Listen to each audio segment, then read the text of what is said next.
pemirsa, belajar Islam kembali di tengah-tengah Anda.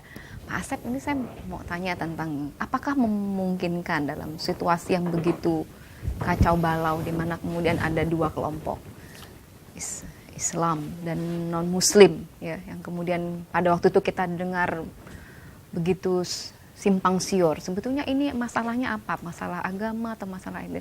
Apakah masih bisa dilakukan pendekatan damai di dalam peperangan? Hemat saya, Islam sangat menekankan sisi kedamaian. Di tengah-tengah semua orang berpikir radikal, mesti tetap disuarakan tentang damai. Dan tadi disebutkan bahwa perang ada syariat, maksudnya perang ada aturannya. Perang dalam Islam itu adalah ketentuan Allah, ketentuan Al-Quran, qital itu. Tetapi bagaimana kita dilakukan, luar biasa, itu ada adabnya, namanya adabul qital. Adab qital ini spiritnya, spirit perdamaian.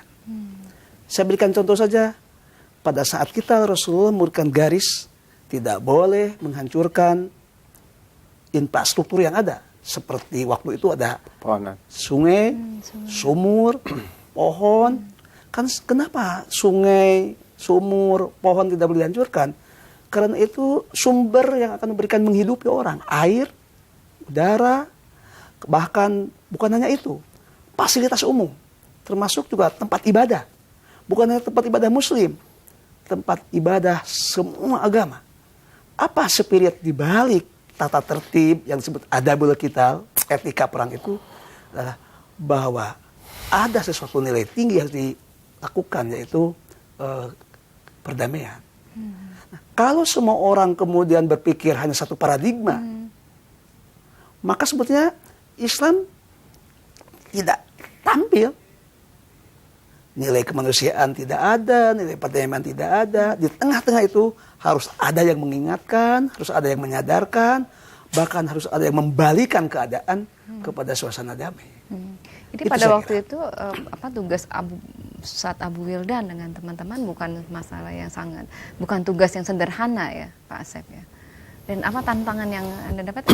Suasananya kan begitu kacau balau kan. Artinya kemudian orang gampang saja terpancing, udahlah bunuh saja, udahlah hancurkan saja, dan bagaimana tetap ada di dalam koridor syariat atau adabul qital itu.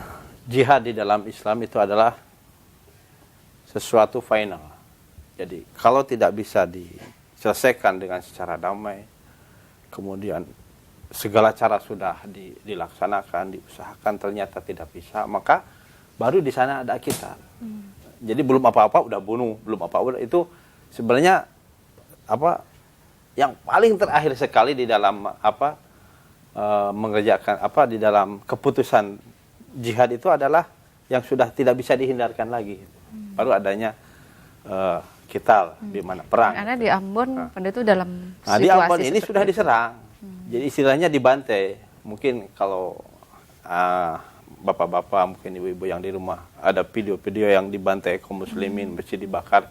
Itu secara otomatis bukan saya aja, seluruh kaum muslim mesti akan terbakar gitu, akan terbakar.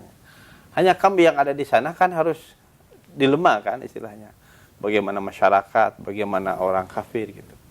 Karena kami adalah sebagai muslim, melihat kaum muslimin yang dizalimi, justru kita akan menolong kan unsur zaliman wa mazluman kan. Kita menolong orang yang dizalimi, kemudian kita menolong orang yang menzalimi juga.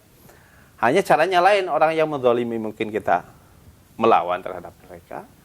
Kalau mereka misalnya mengadakan perdamaian, kami juga kan damai gitu. Jadi kami bukan tidak berusaha dengan beberapa tokoh mujahidin di sana, tokoh-tokoh juga untuk selalu mengadakan ingin perdamaian pada waktu itu. Hanya masyarakat di sana itu mudah terpancing karena suasana memang suasana panas di sana itu.